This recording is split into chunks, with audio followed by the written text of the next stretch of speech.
So when the Super Nintendo Entertainment System was first launched, they had a pack-in title called Super Mario World. It was great. Years later, Nintendo would release Super Mario All-Stars, and that would get included as a pack-in title along with Super Mario World.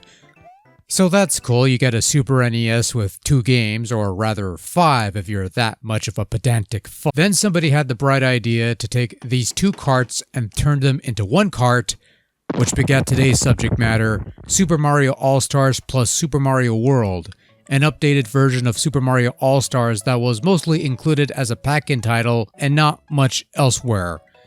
As such, these carts, especially nowadays, tend to be a little harder to come across, but if I'm being honest, it is the better deal. First off, it's Super Mario All-Stars, and we've covered that compilation recently, so no need to go too deep into a dive here. It's the 4 main NES games, Super Mario Bros. 1, 2, and 3, and the Japan-only Lost Levels release, updated to 16-bit standards with some tweaks to the gameplay and a battery to save your progress. For what it's worth, the All-Stars portion of the package is largely the same as the previous version, so if you're familiar with vanilla All-Stars, this is more or less the same deal.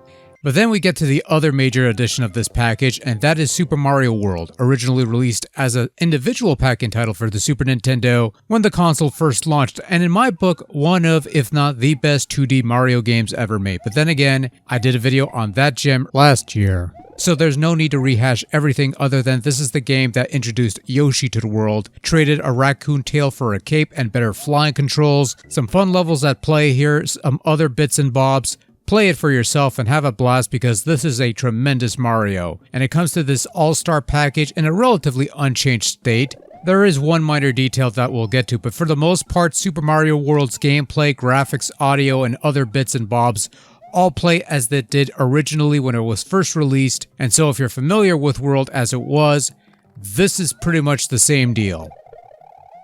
Except for one thing. They gave Luigi a new sprite. In the original version, Luigi was just a palette swap of Mario because that's just what you did back in the day. But in this version, Luigi is given a new set of sprites, a slightly more updated appearance, some different looking actions and such, basically a cool new attitude as it were, that wouldn't fit with the official characterization of Luigi, but that's besides the point. Now, does this affect gameplay? No. Luigi doesn't jump higher, nor does he have poor traction like he would usually have. He's still just the second Mario, but he at least looks a bit more like Luigi. And then Super Mario World would hit the GBA and Luigi would get another sprite redesign in that game, but that's another story entirely. So yeah, that was Super Mario All-Stars plus Super Mario World for the Super Nintendo.